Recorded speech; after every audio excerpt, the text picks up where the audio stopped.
This was bad. It had become an exceptionally bad situation. Welcome back to Fudd's playing World End Economica. And things looking grim. We're currently in second place in the trading contest, but it's really not looking like we're going to get into first. We've got an almost impossible goal ahead of us.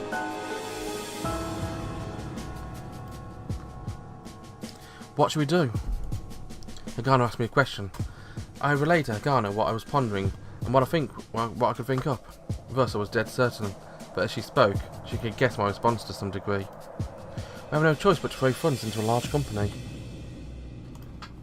I wasn't sure whether or not mathematics could be applied to such a stock though. Rather, there must be others who are thinking the exact same thing we were.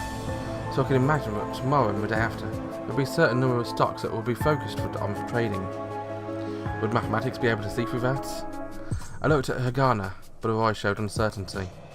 Fewer stocks will make these statistics more unreliable. In that case, we'll just have to increase the value within a safe limit. It was a rather simplistic conclusion. Thus, we had no choice but to go along with a simple idea. We were like fish searching deeper and further as the water dried up around us quickly. Thinking in that manner, with Mr. Trosh having finished trading when he did, it was like he saw the situation we were in now. Genius. He was a genius, but we managed to pull within 90 million more of that genius. It was a dizzying pace to get third place, and things came together once we hit 200 million.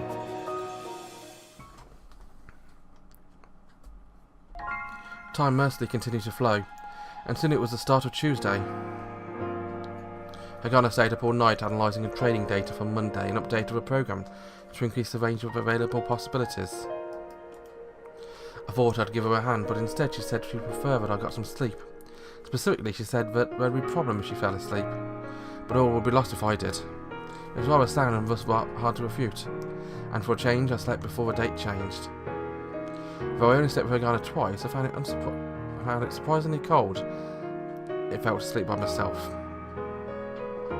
Then, when Tuesday's trading ended, Hagana and I did not exchange a single word. There was a possibility we were simply tired, but the root of that silence was how things weren't as profitable as we thought.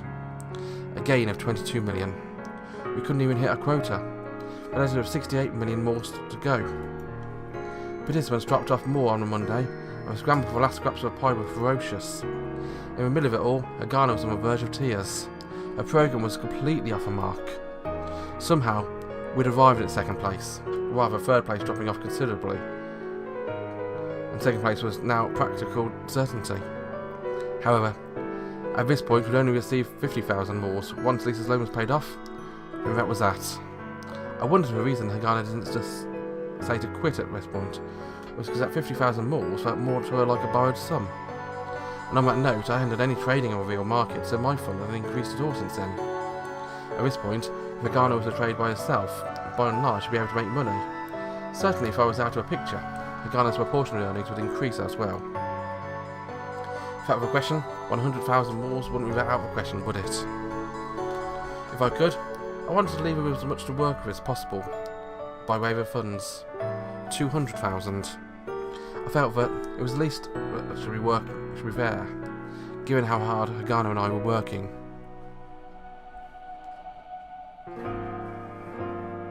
After dinner, Hagana and I looked into the current possibilities. There were now only two choices available. One was to do what we did today. The other one was to narrow down things to exactly one stock. A single stock, it's dangerous. Hagana said that suddenly. But it would be impossible if we went for more stocks. The amount of funds trading was ridiculous, and where anything could be purchased, it opened up room for one more mistake. At this point we were a more prominent whale in a dried up pond. More like a beach whale out of film though. Unable to move due to such an enormous body, blowing out salt water in anguish. Once a purchase was made, the price would go up and all the others lying in waiting would sell at once, setting the profit amount. This would drop the price back down to what we would and we would have no one to sell our large amount of shares to. If we sell them off carelessly and we face very few buy requests, then anything left would be thrown in the towel. The price will go down. Once low enough, a sell-off will begin. Going in from a margin selling, the same thing would happen. In the end, the exact same thing would happen in reverse. In order to avoid that, we had to be able to move our huge body around. In other words, focus on a single stock and trade with full force. By grabbing and twisting all that selling pressure, a higher price could be forced. If prices could be raised artificially while the last trades were made, then we'd win it all. I wasn't sure whether or not monsters lurched in the last 10 minutes of the investment contest. If nothing else, when Mr. Trusher would be finished. Right now, at this moment, we were the giants in the marketplace. I realised that in order to win, all that could be done was to force prices up artificially and hold out until the end. Will everything be okay? That was all Hagana could ask. We have no choice now. That was all I could respond with. The room fell quiet during the night and more silence held complete control. Whether we laughed or cried in less than 20 hours, the victory or defeat will be decided. It doesn't seem like I can do much else now. She suddenly said that. Huh? Haru's greatest strength is my greatest weakness, after all. For a time, all we literally did was eat and sleep together. Very least, we were in agreement on that. Well, I suppose so. When I said that, Hagana looked downcast as she nodded. At least it appeared like she was downcast. I brink of victory or defeat, I came to a realisation that my abilities were not enough. When I had first met Hagana, I figured without a doubt that this was the case. But things were different now. Everything was the reverse. Honestly, I felt a pain as if a part of my body had been severed. It's too bad, though. That's what Hagana said. She tapped her terminal with a particular beeping sound. The light went off. If Hagana were an android, it would be the perfect sound for her if she had been deactivated. The light of the screen of a terminal, suddenly the room went barren. As if all that enthusiasm up until now was a joke, that silence returned. Even after power shut off on the terminal, Hagana did not get up from her chair. I understood Hagana's feelings to a point that it pained me to do so. To have gotten this far and not be able to keep going was indeed painful. Of course, she could watch over my shoulder. She could also try to offer some advice while running a program. However, the number of stocks under consideration was limited. It was an undeniable fact that the more we had to rely on massive swings, the less useful Hagana's program would be. It was evident that as much as Hagana's program consumed me, the reverse could be said as well. It was really painful. Thus, it must have been painful for Hagana. Right now, looking at the side of her face, he appeared on the verge of crying. I wanted to say something. I tried desperately to make myself think. Was there not anything at all Hagana could do? I considered every possibility. It wasn't an exaggeration to say that I thought back on everything I'd talked with Hagana about. There must have been something. It's not possible there wasn't anything at all. Barton had said excellent quants would turn everything about to trade it into numbers. If that was the case, then there had to be something. And then Hagana sniffled and stood up from a chair.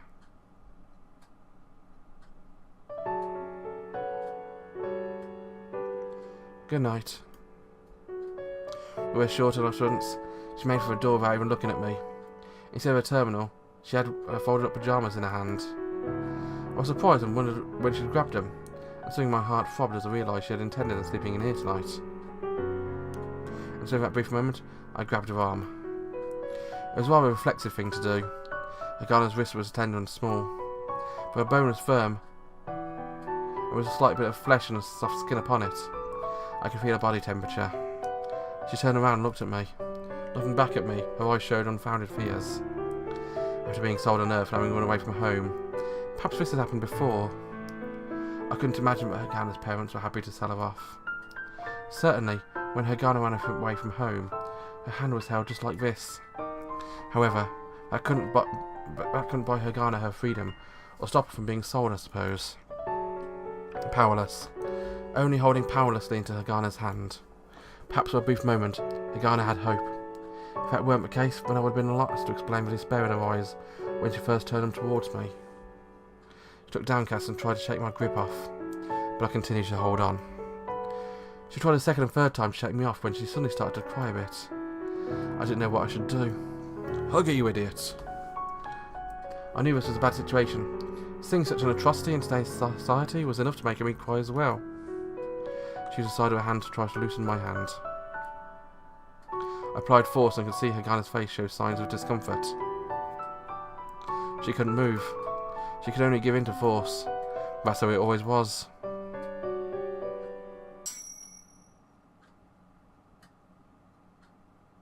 Force. Movement? At that words, my mind wandered off briefly. Huh? It was a sensation as if my mind had been assaulted by messages from outer space. With a buzzing sound, or rather, what I imagined it would sound like. With a third eye, my mind opened. Hey.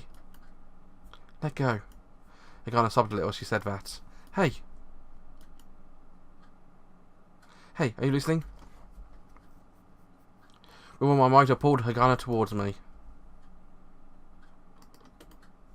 Hagana's body was delicate and light. As soon as I pulled her close, she looked up from my chest. Huh? What are you doing? There is a way. Huh? There is a way. Your terminal. What? Your terminal. There is a way. There's something you can do. I said that to a teary, dark-eyed Hagana, whom I still held in my grasp. I reached out towards the terminal and was about to fall from her hand.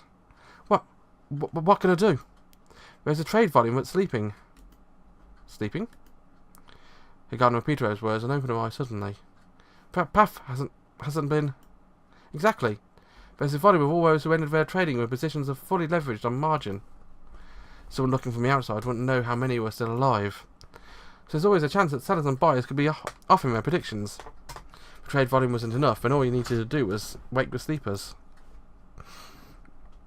For example, imagine a stock was loaded with people who bought tons on margin. When ended their trading, the margin volume was always open to the public, so one would know immediately who had been purchasing what. The problem was for sellers, particularly those who hoped to make a profit through high increases in what they purchased through margin buying.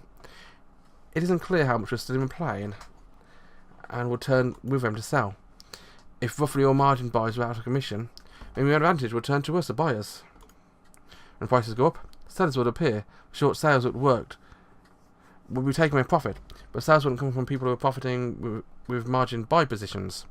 When the pressure to sell weakens, those who are margin selling would get scared and pull out.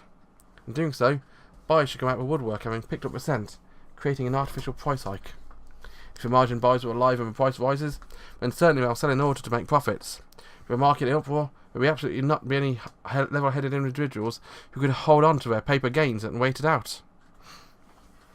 Sell before taking a loss. Sell before, so no matter what. In other words, if the price couldn't rise enough, then we would have failed. If we were all at margin trading, only we knew who was alive or dead, we would gain enormous advantage through the psychological battle waged. Even now, with liquidity having dried up, this is the only way we could extract victory in this battle, and Hagana's abilities would be able to ferret out whether or not the margin buyers were alive or dead. We were aware of the ones ready to pounce on people who had ended trading with open positions by making opposing trades, and riding on their actions, we can turn a profit.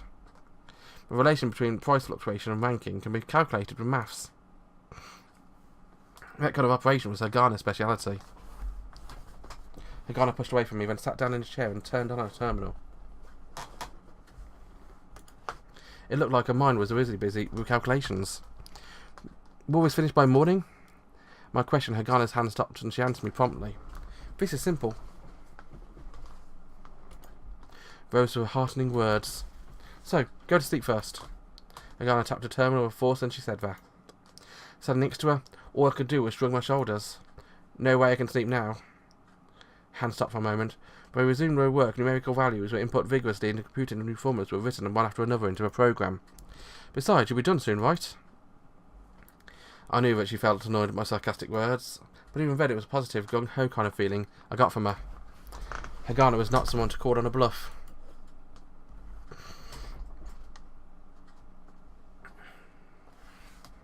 It was then, perhaps after 30 minutes had elapsed. Finally, with a resounding tap, she looked up. Immediately after that, the CPU and HDD in her terminal started emitting a unique sound. There was a bar on the screen, showing that calculations were in progress, a colour of bar filled from left to right screen. The stock data was completely inserted and dissected. Perhaps it was making sense of things.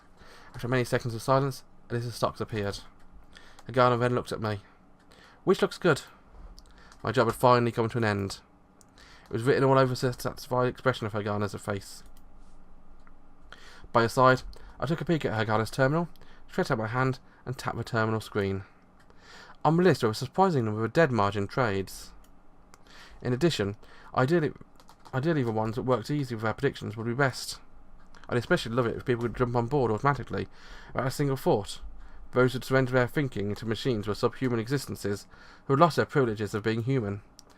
Barton's words came to mind suddenly.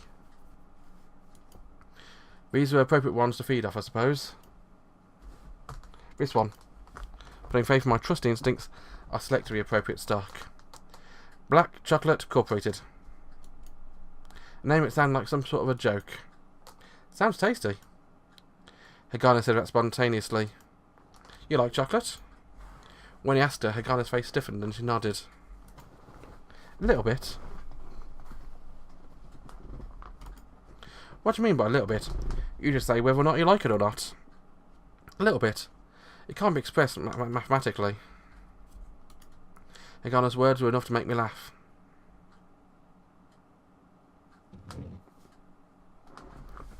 Hagana stood up and yawned loudly. I'm tired. It's your turn now, Hal. She wobbled and stood up while pointing at me. Get out of my way. Ah, jeez. Hey, what are you? Huh? Hagana looked back at me, as if I was acting weird. Except, well, Hagana was standing next to my bed and had begun to take her clothes off. No matter how you looked at it, Hagana was the one acting weird. I'm tired, really. As she talked, I could see that she was drowsy. Above anything I was saying, she was focused on doing the buttons in her shirt, one by one. I couldn't stop her, so I did all I could to avert my gaze. Hagana put on her pyjamas silently. With a final soft yawn, she crawled into bed. At that point, I thought I could stop looking away. I thought it'd be better if she went back to her room. On the other hand, I wasn't opposed to receive her. Two people sleeping together was warmer than one sleeping alone. I imagine that Hagana thought that way too. There's no way she would be unhappy about it. Move over a bit. As I was mixing with my words, I lay down as well as I could in one corner to sleep. Hagana's back was to mine. As expected, it would be impossible for us to be mutually this close together when awake. Somehow, I couldn't fall asleep. Probably because of that. Even though I was tired, I couldn't sleep. Even though I was sleepy, I couldn't sleep. It felt like there was some obstruction that hadn't been overcome yet. How? In the middle of things, Hagana suddenly spoke. Huh? I responded in question, but Hagana didn't reply. What is it? It seems there was no response forthcoming. I was going to ask her once more, but I realised she might be talking in her sleep. That would be pretty embarrassing too, but she wasn't going to respond either way. I closed my eyes and made an effort to sleep. It was that moment I heard Hagana again. How?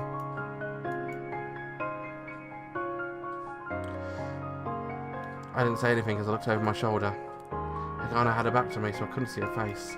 But I was aware she was awake. I have a question to ask you. She finally managed to say something. I turned back around and responded. What is it? She became quiet again. However, I hadn't expected Hagana to turn her body towards me. Suddenly, I felt as if I couldn't breathe, and any sleepiness disappeared instantly. She placed her forehead on the nape of my neck, and she caused my body to freeze up completely. Will you answer my question? In that situation, with that question, as a man, there was only one way I could answer. What is it? I gulped and continued. Is there something else you need to ask me about? What came to mind didn't amount to more than that. Anything else I could think of I could not manage to say. Yet Hagana didn't acknowledge his words right away. I thought I'd feel annoyed in her silence, but it suddenly occurred to me how stupid my response was. Tomorrow, what will happen if you don't win? I was so surprised that words didn't come out. Her words went through my back and pierced my heart. Tomorrow, what if I lost? With that, I now realised what stuck in my mind. I don't understand the reason why you suddenly had an interruption in the contest. How? Without understanding the assumptions and conclusions can't be understood. She put those small hands on my back of my neck. The hands were unbelievably warm. If you lose, what will happen? It was just like Hagana not to ask what I would do if I lost. If I lost, I I would be sold and disappear. The way she seemed to call out for an answer like that. My heart was beating rapidly now. It seemed to become so loud I was dreading the possibility of Hagana hearing it. Perhaps she could hear it. For this long stretch of time, Hagana was cuddled up next to me. Whether or not we win or lose, the result won't change. Huh? There's something I haven't said to you yet. Readying myself, I turned around in bed. Within the narrow confines of a futon, Hagana was in front of me. With one hand across her chest, I could see that she looked cold. What? When contest ends, I'll leave this place probably. She wore a puzzled look on her face. After staring at me for some time, she finally asked back. Huh? You see, someone invited me to join them. He's a pro investor. On top of that, is an extremely good one. She looked at me blankly. While she stared at me, only her lips moved coolly. And? My trading technique and his methodology are very compatible with each other. So probably I'll become his apprentice. There's no reason for me to say it outright, but without a doubt, things could become bad otherwise. Although Barton was rather busy, he took the time to follow our trading record. Compatible? Yeah. More than me? She was straight to a point. I thought she might have been angry as well. No, it's only a minor matter. If I just made an excuse arbitrarily, then Hagana would be angry. Thinking back on it now, I realised it was jealousy. More than me? After asking once more, I had no choice but to answer. The path you walk is different from mine. What do you mean? When I answer, I'll strangle you to death. Hagana's intense eyes were ideal for times like this. Well, how should I put this? Well, don't you feel like you're merely compensating for what I'm lacking in? Her program was a clear indicator of that. As a human being, with limits of my abilities, I was being assisted by the power of technology. However, Hagana did not respond, and her eyes urged me to continue. For the person who invited me, he's someone who is far more amazing than I am. On top of that, he's far more skilled in things I'm aiming for. Based on the numbers in the market, I could see through the perceptions of people to turn a profit. Barton looked at things on a more fundamental level in order to understand people's thinking. Stock was a necessity to move a corporation forward. A corporation was a gathering of people. Thus, his trading technique was on a level 2 or 3 times above what I stood. So that's why I want to learn how to trade from him. Take me with you.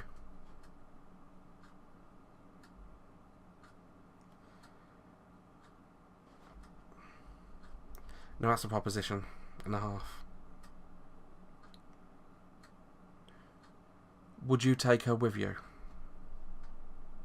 Well, would you? I would be very tempted. Personally, I think Hal and Hagana have got something special. It's more than just instinct. It's more than just computers. It's a merging of computers and maths and instinct.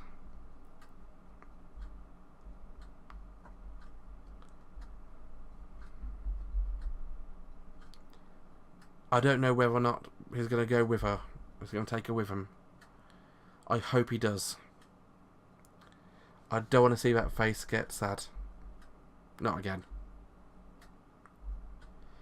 I'm actually going to leave it off here for today. Join me again next time for a continuation. Bye bye.